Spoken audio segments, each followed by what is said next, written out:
I'm Vin. I'm Sori. That's Booby. And Vita and Chip and Culpy. What's the name of the song? Windir. Fagning. Fagning. Yep. I'm gonna assume that that's how you pronounce that word. This is from, who is this from? Silver. This is from the big homie Silver Kyrie. This is, the genre, if you must know, is folk, pagan, Viking, black metal. They're a band from Norway. We gotta put the Norwegian flag in there. Gotta give Norway some love. This song comes, I'm sorry, go ahead. Whenever you do those things, I always forget to add them in. I know. This song comes from Windir's final studio album, Lickford. Shortly after this album, lead singer and multi-instrumentalist Terje Bakken, aka Valfor, went to hike up to his family's cabin. En route, he was caught in a snowstorm. Oh my gosh. And died from exposure. 25 years old. Jeez. La ilaha illallah. Windir means primal warrior in English, and this song title translates to consent or approval, and most of their songs is based on tales and stories from Sognadal's history.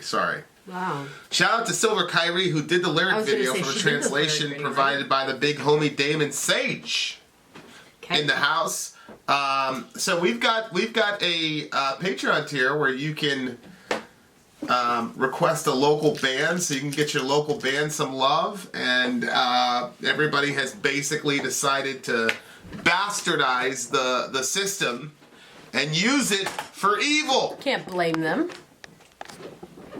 Not everybody has a local band. Yeah, so Gershok is like the only band the only group that actually Not the uses only one. Why do you the say 75 partner tier as No, we've had multiples, and actually we have one coming up in March as well. Inshallah.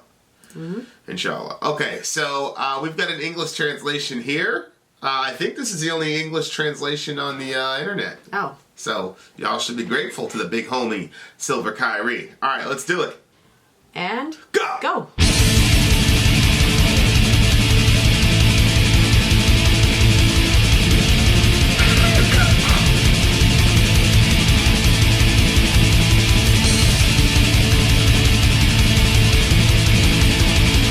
This is black metal.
Honey, some people aren't meant to be happy. Is that your favorite part? It went on for like seconds. Yeah, I love the tremolo. I love the tremolo picking with the epicness. It started going down lower. I didn't realize it was going down lower yet. And then I heard you like, ah! I was like, what? I thought there were some parts of it that sounded like it would be a good running music. You know what I mean? Yeah. Yeah. So, the lyrics that you had up on that screen were different than the ones in the lyric video. They're terrible. And I actually, the lyric video is probably closer. I'm very curious about what the actual story is with this Sven guy or whatever. Zveri. Yeah, him. Yeah. Because why they just kept saying like that he paid like he set fire to Christian lands and it took away his happiness. Yeah. I wonder how. So here it is. This is Wikipedia. Take it with a grain of salt. The Church of Norway had been organized on the Archbishop of Nidaros in 1152. Oystein Eiríksson, who had become Archbishop in 1161, had been one of Magnus's earlier supporters. In return, the church had secured its position as an independent institution and also gained several other privileges. Around this time, someone close to Sverre wrote a speech against the bishops. In this work, the unknown author discussed a relationship between the king and the church by referring to the well-known theological works of Decretum Gratiani and the writings of Augustine of Hippo. That's my guy! The author attempted to prove the excommunication of Sverre was unjust and thus not binding. The author also tried to defend the right of Sverre to appoint bishops. To support this view, he had to interpret the Norwegian law, since the church had long considered this to be simony. By now, Sverre had his hands full with the church-supported Bagler Rising, and the direct struggle with the church became a sideshow, at least for him personally. So he was excommunicated from the church, and then that's where that response came from? He started appointing his own bishops, which is out of his jurisdiction in Roman Catholic law. Yep. And so he, he got excommunicated. And then he responded by... And then his guy responded by saying he was excommunicated unjustly, etc., etc. And then he set fire to Christian lands?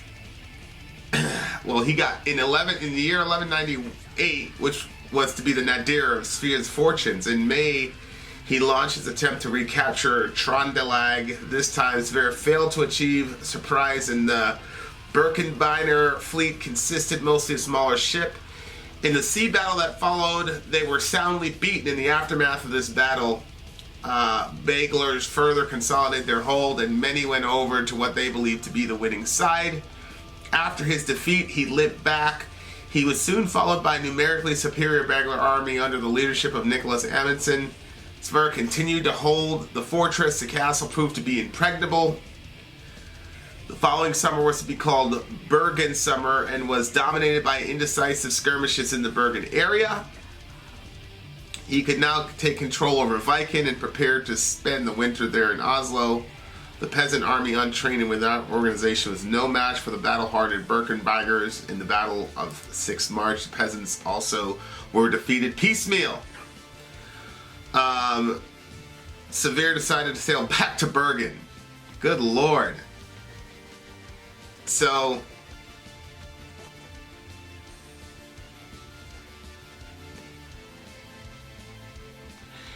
that's interesting. And successor, in a letter, advised him to seek reconciliation with the church. Yeah. So, he was basically at war with the church because they excommunicated him. But when he died, he was telling his son to seek to reconcile with the church. Well, maybe he missed it. I don't think he missed it. I think he missed it because the church at the time had a lot of military power. Oh. The church at the time wasn't just some spiritual institution. Mm-hmm. That's why the founding fathers, were so big about the Establishment Clause. They were not worried about political people being religious. What they were worried about was political people being backed up with the military. Or religious people being backed up with the military and then making it mandatory for people to follow a certain religion. Yeah. So if a football coach meets with the students and they pray before a game, that's not violating the Establishment Clause. Right. But if you make it mandatory and you start punishing people, that's the problem. That's the problem. Right? Yeah. So during this time, the church had their movements were political, and that's why the Pope at the time had 3 crowns. He had that tripartite crown because he was the ruler of heaven, earth, and hell. Jeez. Yeah. It's absolute authority. Respect my authority. Gosh. So he was a church. Another civil war began against the church-supported Baglers, which lasted beyond Spear's death in 1202. So the Baglers were supported by the church, and he was doing jihad with them pretty much until he died. So that's pretty much the story. That's the 2 minute I wonder why Vin and Sori version. Oh, he got excommunicated because he was appointing his own. Yeah, he overstepped his bounds according to Roman Catholic understanding. Power. Yeah. Why? What are you thinking? Well, just he's trying to appoint his own for whatever reason. It might be because they're inclined to go along with what he says. Yeah. And the other people are saying, you can't do that. You can't appoint your own. We have to appoint it because they want to hold the power. That's right. So it's just this big power thing between them all. And all these people died. Like, I don't think... First of all, I believe that we're still in the very, very early forms of the church. Yeah. So, I still think that we're in the early part of church history, but it's been demonstrably clear, at least up to this point, that the Christian church is not mature enough yet collectively as a body to handle that type of power. No. Yeah. It's obvious. Yeah. But that doesn't make me give up on the idea. But we need enough history to be able to look back and say, okay, the last 9 shots we had at having actual power have been disastrous. Let's learn some lessons. Yeah. And that's what I get worried about in a lot of conversations with Christians, is that there's a lot of, we can't pray here, we can't do this, and we can't do that. First of all, nobody can tell you what to do. They can say there's going to be a law if you do this and there's going to be a consequence, but that doesn't mean you can't do it. You just don't want to face the consequence of it. But the bigger issue that's is... the thing with Daniel. They told him he couldn't, Daniel in the Bible, they said he couldn't pray when he was used to praying, and then he made the choice, and that's how he landed in the lion's den. Correct. Yeah. Right. So, but, here the church is, the entire thing was a giant mess. Good Lord. But there's some comment here about, I don't want to rule in a kingdom with a bastard kid or something like that. Did you remember that? Yeah, Bring it back up, because the lyrics on this one are better than the lyrics on the, which one is it, babe? Where'd it go? There it is. I don't want to live in a kingdom with a bastard for a son or something like that. It was, where did it go? Oh, there was something else you were saying, and I was like, I had something to say about it. Oh, well, I think, talking about the power of the church and what the, whether or not the church can handle having power or whatever, I think that we'll know that it's time by how it handles, for instance, there was a time where the church was saying slavery was okay. Right. And they were preaching it from their pulpits and stuff, Yeah. And then, the way that many churches treat women, and the way that the men have the power over the women shows, again, no, you're not ready for that, because there's very basic ways that the scriptures talk about how husbands and wives and men and women are supposed to interact, and that's not happening. So until we can get those things figured out, we're not going to be able to rule rule justly in the world, exactly, and be a political force for good. You can't even do it in your own house or in your own church. So what makes you think that you can do that? Right. Yeah, no, I agree. I agree. I can't find those lyrics where it says, because this translation is the best one that I've seen. Maybe I need to concentrate it a little bit more. Yeah, it just looks like this fall.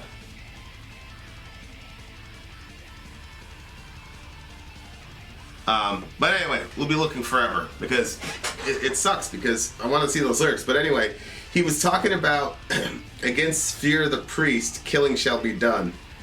The steel shall not rest in its sheath. Whatever is before us will be killed. Let them rule over their own land. I can just keep talking and I'll find it. You only have 4 slides right there, so. There it is. I will not. We promise the gods our victory. I will not be called king in a kingdom like this, where an illegitimate child can claim the throne. So right there, where it says, Sigurd Moon claimed by Sverre as his father had been slain by his brother. Sigurd's son Håkon had been chosen to be king by his father's followers. The conflict was now a regional conflict. And then it says right there, his party then took the 5-year-old Magnus as king. A 5-year-old? Right. Magnus was the son of Erling Skaki and Kristin, daughter of King Jolstafar. In 1162, Håkon fell and his faction began to fall apart. So that's it's talking about that story where this kid Magnus is 5. He's like, I'm not gonna live in a kingdom like that. An illegitimate child can take the throne. Yeah. So there's just a lot of. It's really interesting because there's a ton of political intrigue. There's a lot of civil war. It's not as easy as the Christians came and jacked everything up. Mm-hmm. There's a lot of civil unrest and everything, and the church is right in the middle of it. And then there's this kid and all that. Like, it's a pretty deep story. Mm-hmm. But it's crazy to me thinking like as a homeschooler, because it's like, whoa, like, can you imagine if this was our kids' history to be able to, hey, play this song, listen to this song, yeah, and then write out what it's talking about. Like, this is a pretty crazy way to immortalize your history. And it would be interesting to see what they come up with. Yeah, I know. That would be the thing. Like, that's crazy. Like, they're putting a ton of history, like real life history in their music. Yeah. And the musicianship was epic. I loved it. I wish they would have done that last part a little bit longer, but I think it's just a crazy idea to be able to do that. Like, we're gonna take our history, we're gonna take everything that happened, we're gonna put it to song, and it's gonna sound awesome. It's not gonna sound corny. Yeah, I know. I wish that. I have a lot of respect for that. I have a ton of respect for that. That's crazy. It seems like this happens, like, semi-often in metal or black metal, you mean? Yeah, I think more in black metal. Or more with the Norse stuff, the Norwegians. Well, maybe that's what it is. I don't know. But it seems like, this genre of music that we're listening to on the channel, right, it's come up multiple times with different. I wondered what it is about Norwegians where they're so, like, dedicated to their history. Like, yeah. And of course the confluence of the musicianship and then their love for their history and their folk is huge. I mean, I'm sure we're not doing the story justice, and I'm sure we've missed like 8 trillion things. Yeah. And I usually don't do the Google thing. Yeah. I usually say, hey, the lyrics are there. We're going to try to interpret them the best we can. But there's 2 reasons we looked this up. One was because we don't have the lyrics like right in front of us like normal. Yeah. And the other is because like this is like real history with actual like historical characters. And so because of that, I want to be extra, respectful of these people's, history, because that's the whole point of putting it out there. So it is a curious question though. Why are they so active in writing about their history more so than other? Einstürth did a whole record about like American wars, the American Revolution and stuff like that. Yeah. It came out right like close to 9/11, like 2002, 2003. Oh, really? So Einstürth did, but there was a sort of cataclysmic event that kind of forced their hand. 9/11 had happened. So Yeah. they wrote a whole record about America and American history and stuff. But other than that, I can't American think of... pride feels different than the type of pride that they have. Well, yeah, that's because America's only 400 years old. I mean, these guys are going all the way back to the 12th century. Oh, okay. You see what I'm saying? Yeah, So it's just the history is so much richer. You know, we'd have to, we're looking at another 700 years of history to get America is made up of so many different people groups. Right. That all of our history is different, and so you kind of get lost in the... Well, Right. these people were stayed together so they could keep, with their thoughts and their stories and their... Right. Like, what's American food? Pizza, is Italian, hamburgers, German. Yeah. You know what I mean? Like, Yeah. So America, that's one of the things that makes America unique. And there's obvious, there's advantages and disadvantages to that. The disadvantage in the homogeneity of America is that you don't get like I'm in a line of blah, Yeah. So, but there's still other, like, I don't know. Or maybe there's a whole genre of historic metal, that we don't know about. Yeah, there could be. And maybe it just so happens that we've caught a lot of Norse or Norwegian historical metal. Yeah. But maybe there's a whole genre. I don't know. But anyway, I got a lot of respect for that. Fudge all.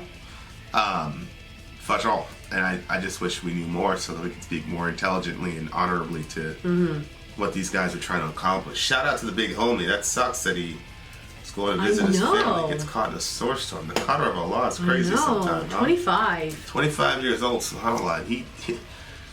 He must have been, somebody that wasn't just a slouch, you know what I'm saying? Because he decided to hike up there. Well, we were having this conversation with Dorian. It's like, what have you actually accomplished? Yeah. Because young people, like, I think we need to hold young people accountable to accomplish things. Mm-hmm. And, to be able to leave behind a body of work, by the time you're 25, that people in 2019 are still talking about. Yeah. Yep. That's actually, I don't want to say that everybody's art doesn't have weight to it. I don't want to say that. But let me say it this way. There's some forms of art and there's some efforts that are more weighted than others. Let me put it that way. Well, I think people's motivation for why they create the art that they create depends on, determines what type of depth it has. Right. For this guy to be able to do this by the time he was 25 is crazy to me. Yeah. Much love to the big homie. Inshallah is with the Hain Sof, and they've all found peace up there. Yeah. What do you give the song? I think I'm gonna go with I don't know. I'm between a 7.8 and an 8.3. It's an 8.8 for me. I wish that one at the end would have really dragged out. But other than that, it's a really, really good song. All right, 8.3. 8.8. Then out. Sorry out. Gone.